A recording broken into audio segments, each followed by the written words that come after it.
This is ThinkTech Hawaii. Community matters here. All we say to America is be true to what you said on paper.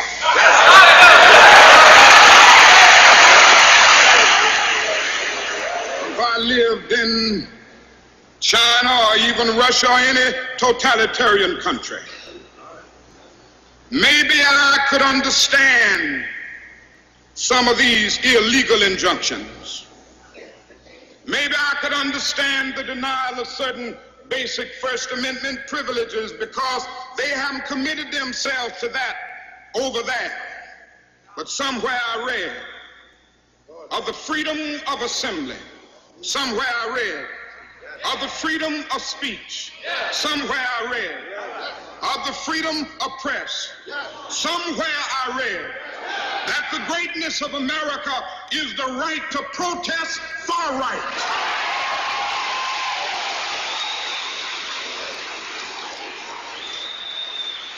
And so just as I say we aren't going to let any dogs or water hoses turn us around, we aren't going to let any injunction turn us around.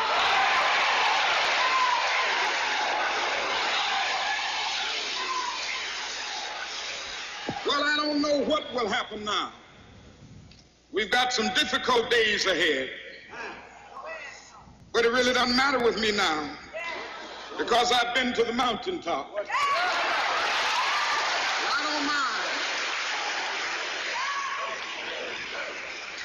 Like anybody, I would like to live a long life. Longevity has its place. But I'm not concerned about that now. I just want to do God's will. And He's allowed me to go up to the mountain. And I've looked over and I've seen the promised land. I may not get there with you, but I want you to know tonight that we as a people will get to the promised land.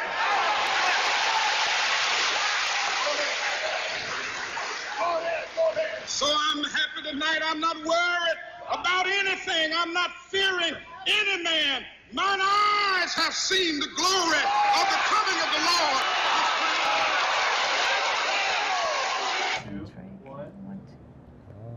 Aloha. I'm Marsha Joyner, and my co-host, the lovely Beatrice. Thank you, my darling. And we are here with my favorite teddy bear. I love it. The mayor of Kauai. Yes. Bernard Carvalho. Yes. Aloha.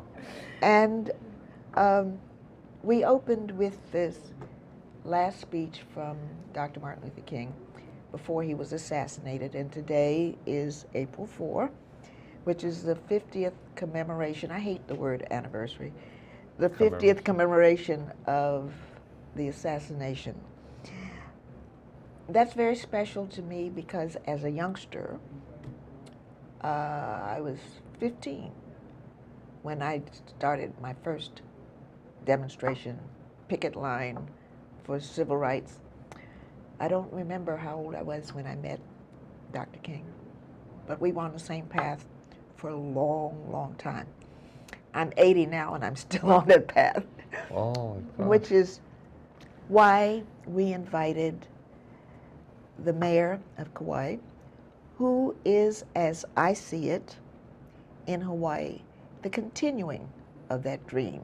He has a football player. Yeah, once upon a time. Once upon a time. Yes. What was that, the Dolphins? Well, actually, I played for the University of Hawaii. Yes. Rainbow Warriors. Yes.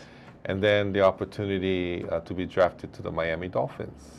So I played a while in Florida, in Miami. And so that alone was another experience. Yes. You know? So there's a path that just so many experiences, but how you connect it back home is important to me. Yes. And so that's why I said we see you as a continuum of that dream. This generation, your generation, moving forward. So tell us about the mayor. Or no, let's tell us about Bernard first. Yeah, let me explain. First, the dream. I just want to say it's always great to have dreams. I want to encourage people, dreams do come true. And I'm sitting before you, telling you my story, and who I am, you know, born and raised on the island of Kauai, the oldest island in the state, by the way, but have the opportunity to be raised at home. Unfortunately, my parents divorced when I was young, at 10, 11 years old. So I'm one of four, my two brothers and my sister. So I had the responsibility pretty much to help raise my brothers and sisters. So I understand the need to stay connected as a family. And nowadays, a lot of our families are going through different ways, right, in different setups. But for me, and I believe that was part of the path. There was a reason why that happened. And then my dad worked, of course, very hard as a provider. But my grandmother was the one. I love her dearly. She's no longer with us. But she was the one that came in and helped to really place us under her wing. And was she Hawaiian? Instilled. She was Portuguese. Your mother's Hawaiian. My Portuguese grandma and my Hawaiian grandma. So my mom was Hawaiian, and my dad Portuguese. And so, however they did, they parted, but we stayed together. And so from that, I felt leadership in the home. That's where my leadership started, taking care of my brothers and sisters, and eating soda cracker with cocoa and hot chocolate and butter. That was it. You know, that's the upbringing. And then went into school, and Kauai High School, graduated from the school, was very involved in my school. That's where I had a safe haven. That's where I learned a lot from my teachers and my coaches and all that. And where I had my first election as student body president. Oh, so you were on your path. So that's what I'm saying. Leadership in the home, leadership in school, football happened, basketball, studied, you know, future farmer program, Hawaiian studies, you know, all of that. Cross-section of things, but that's where it started. And then, so the leadership in school, which led to a visit by Coach Dick Tomey from the University of Hawaii, came to our home and visited my dad and I, and offered me a full athletic scholarship to the University of Hawaii. So my school was paid for now. And I had the chance to go to the next island, which is right here. So I lived here. How was it, that transition from Kauai It was a big change for me because we really didn't travel. I was pretty much at home, right? And so now moving and living here. So my point is, I've lived here on Oahu, so I understand living here. When was that? When did That was, I graduated in 1979 from high school. So it'd be from 79 to 83, 84. Oh, so you didn't get to see Honolulu when it looked like Kauai? No, not really, no. I just got to be here when it was a big city. Yes, when it was a city already. Yeah. And so, because we didn't really travel when I was little, you know. Even for my first time to the mainland was when I went to play football. So anyway, did that, and then graduated from the University of Hawaii, played football, and with communications and communications degree. And then got drafted by the Miami Dolphins. So that football athletics part took me abroad. And then I came back, got married. My wife is from Oceanside, California. Oceanside, California, yeah. That's as close as I get, right? Carlsbad, you know, San Diego district. Mm-hmm. And then we moved back home, and we have, you know, our own children now, two boys and a girl, and I have 2 grandchildren. So, Mayor Carvalho, I would like to ask you a question.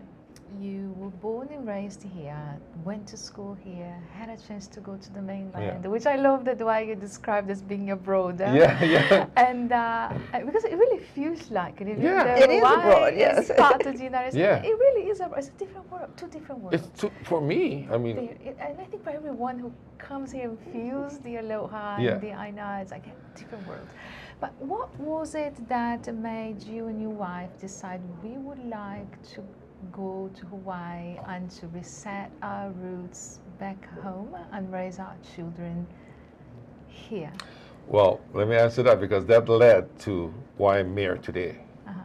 And remember you asked me earlier, so actually the mayor at that time was Mayor Tony Kunimura. I remember. You remember him? So I had a call from him. He said if I wanted to come home, and I kind of work with children and youth and kupuna, our elderly, because that was kind of like my. So I came home. I decided to move home. My wife wasn't too keen about it because she liked the, you know, being able to travel. But came home and we started our family, like I said. And she had a hard time at the beginning because it was like she's just on this area. You cannot drive your car anywhere else but on this island. This is it. And that one road. You that can do goes one this way. road back and forth. So she had a difficult time. So, but we had our children, right? Our boys, our two boys and our daughter. So that helped to keep everything. And then today, of course, was wonderful, you know, having raised them. So being home was good. And I worked in the county government for 17 years as a civil servant. And the big thing was to, when our children were young, because of my upbringing, I always wanted my wife to be home with the children until at least got an older enough age to go to school. So I worked 2 jobs. I worked at Aloha Airlines ramp freight and the county of Kauai. My wife stayed home, got her kids to a certain age because I didn't want them to be alone, like how I had to go through. And we did that. And then she went back to school. And 28 years later, she is an RN, registered nurse with Wilcox Hospital. Oh, great. Bless her heart. And so, and then now I'm sitting before you, 17 years civil service, 6 years department head, and then now 10 years as mayor. So 10 years, that means you term out. I'm termed out as of, I have actually 7 months and 25 more days left. And the hours? 2 hours.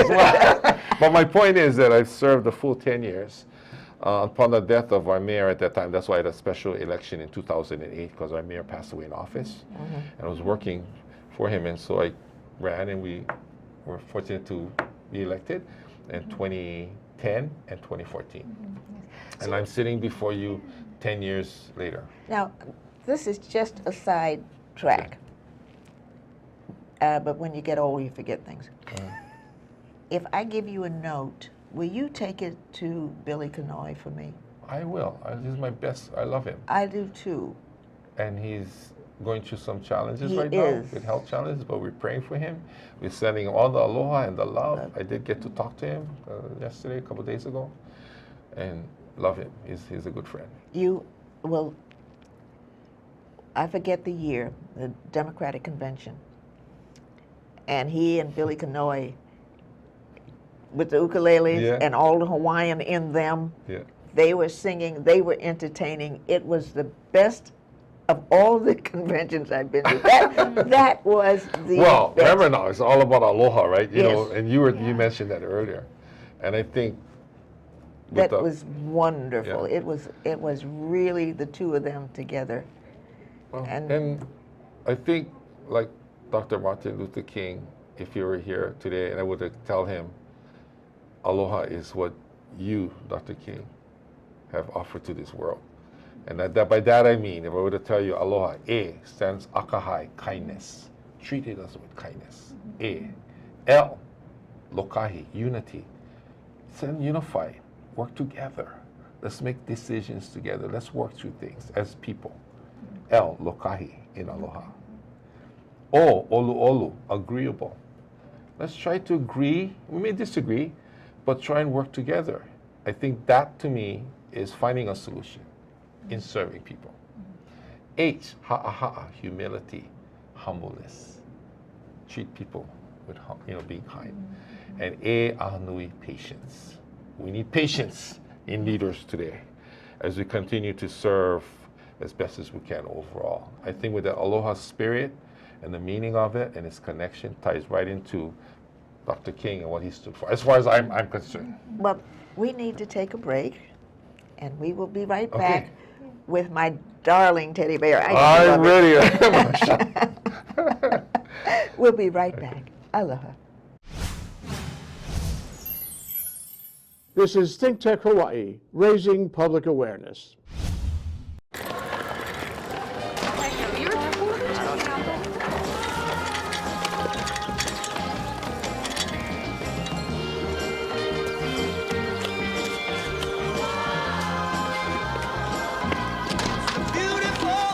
Thank you.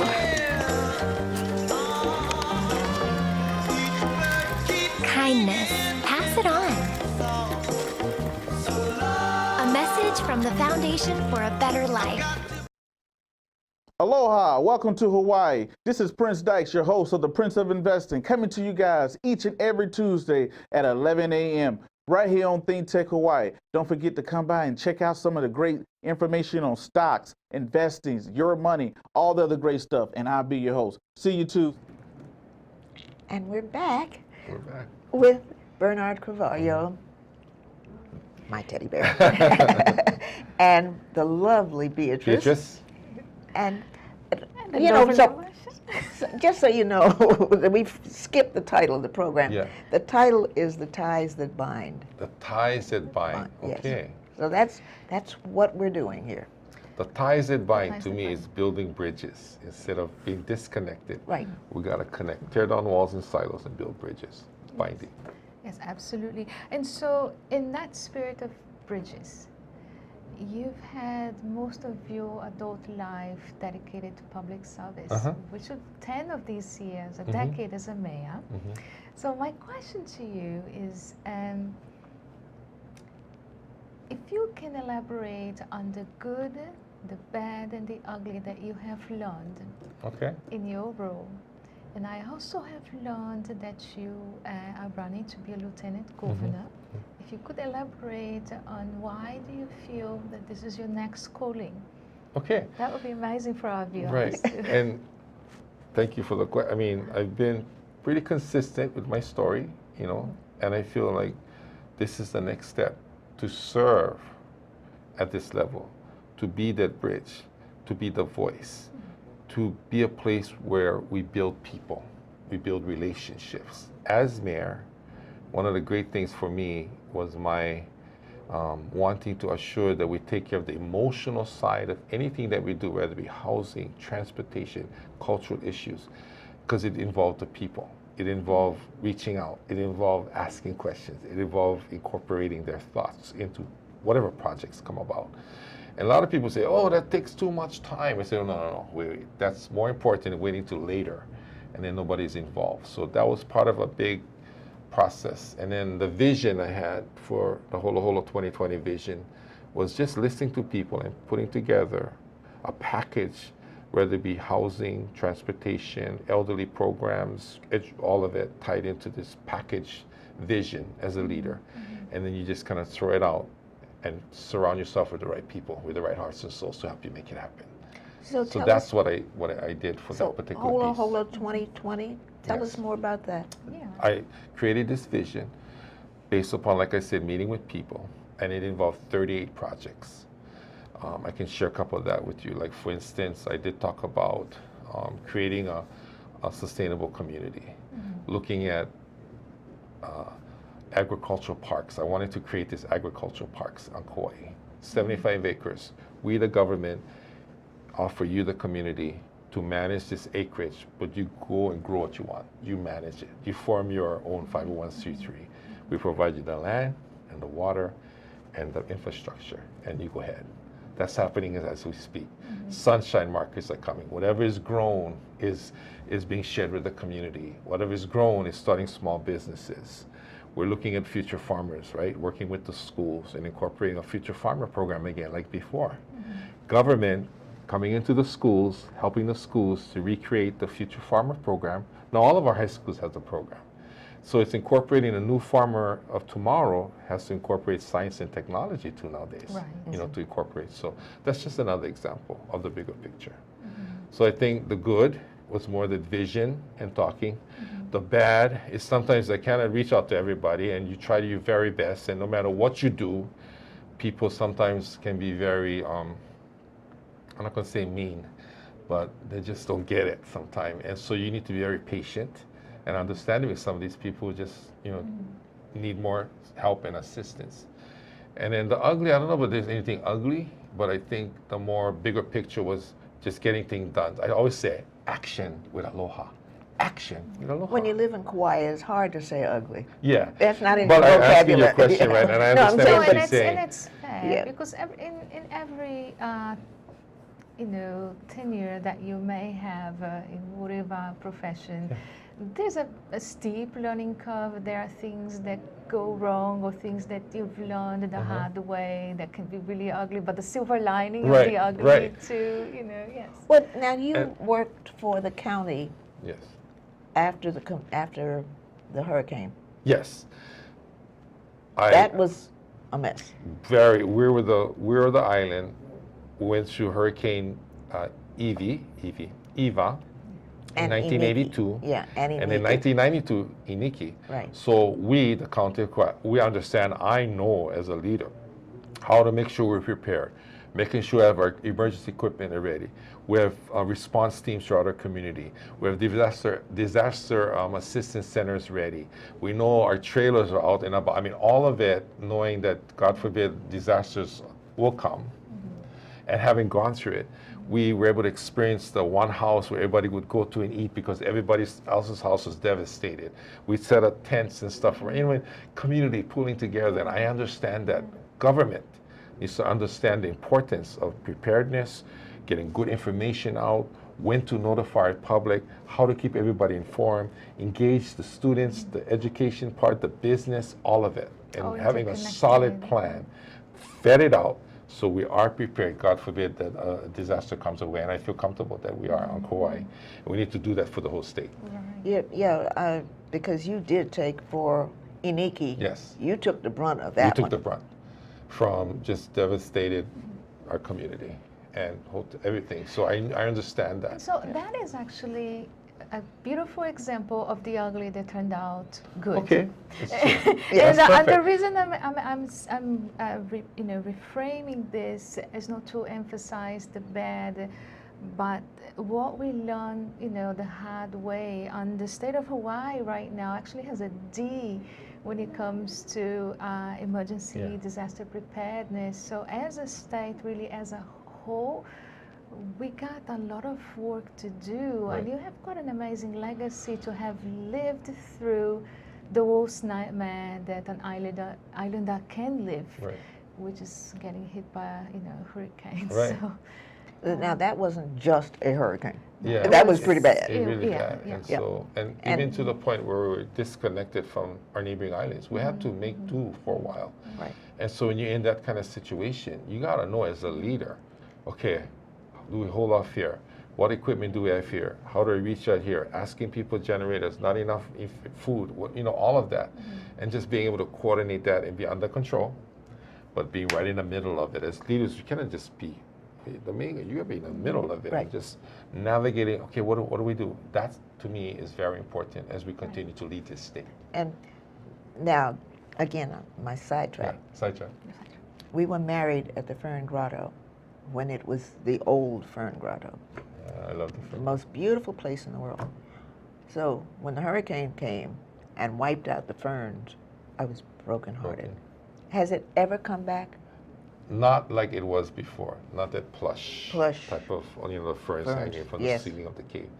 Just so you know, I worked there at Smith's Boats as I sang there. Really? Yes, I was one of the workers on the boats in high school.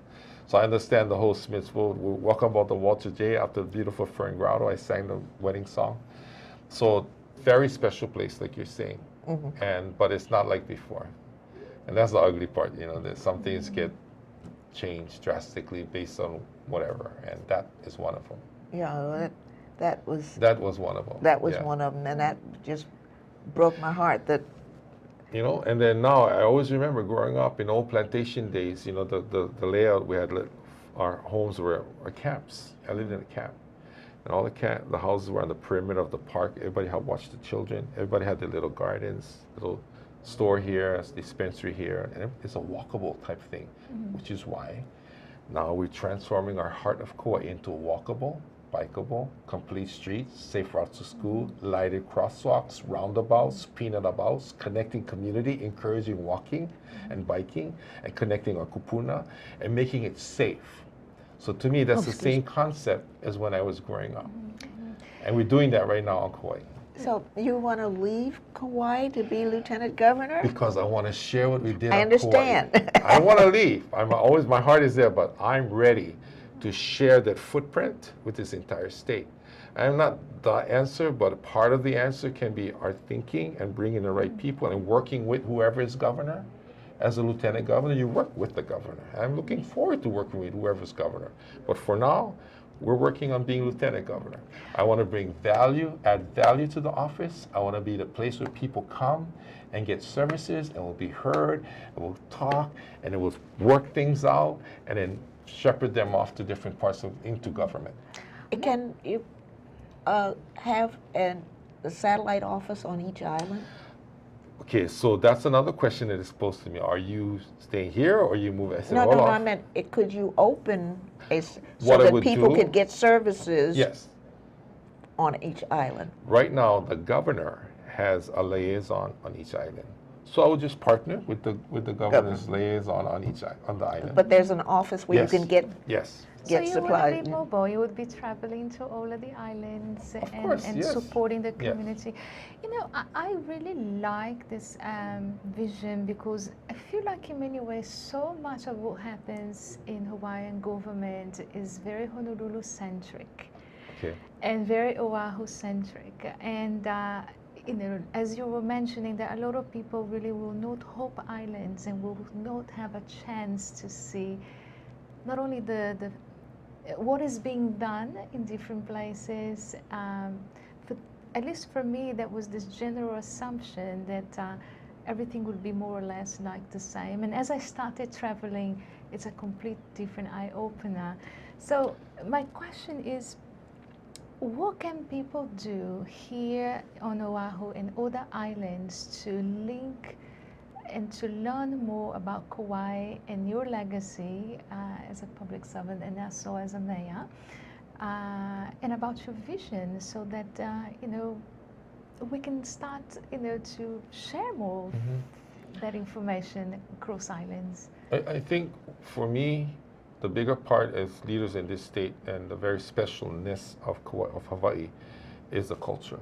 And so on Kauai, we've managed to identify each of our land divisions. I don't want to do this for the whole state. The different moku on our island. So when you come to Kauai, you'll see signage on the roadside, and each sign will tell you you're in the moku of Halalea, the color, the fish, and the plant that represents that moku. The whole part of this is to identify, because what grew here didn't grow here. What flowed here didn't flow here. Right. So you need to understand as leaders of today, don't force me to develop here or do what, you know, depends on you connecting with the land and the aina first, and then you make your decision. So I think that footprint throughout our entire island, I can tell you all the different moku, and then the apua'a, which is within each moku, to really understand that first. And there's an educational component that comes with that. And we can look at it that way, the foundation, and make decisions based on our land and how we're laid out first. And then you take it to the next level. And I think for me, as a leader and wanting to serve the state, I want that to be at the forefront. I would like to see that kind of thinking. Before we move, check in, make sure we understand what's happening here, and then you move. I think that's a big part of what is missing now. Well, the you know, continuum We of can that do. dream. yes. I see it. Oh, I yes. feel, yeah. Yeah, no, we want to hear more from you when we've run out of time. Oh, okay. But I do want to brand you as the continuum of the dream, if you don't mind. I will happy to take on the dream and continue it throughout the entire state. And thank you so much for the opportunity. Thank you for being with us, and you will come back. We will. And can I end with the last three things that are most important in this whole wide world? Faith to stay strong, hope to never give up, and love unconditionally. Because when you love no matter what, anything is possible. Done. Aloha. Aloha.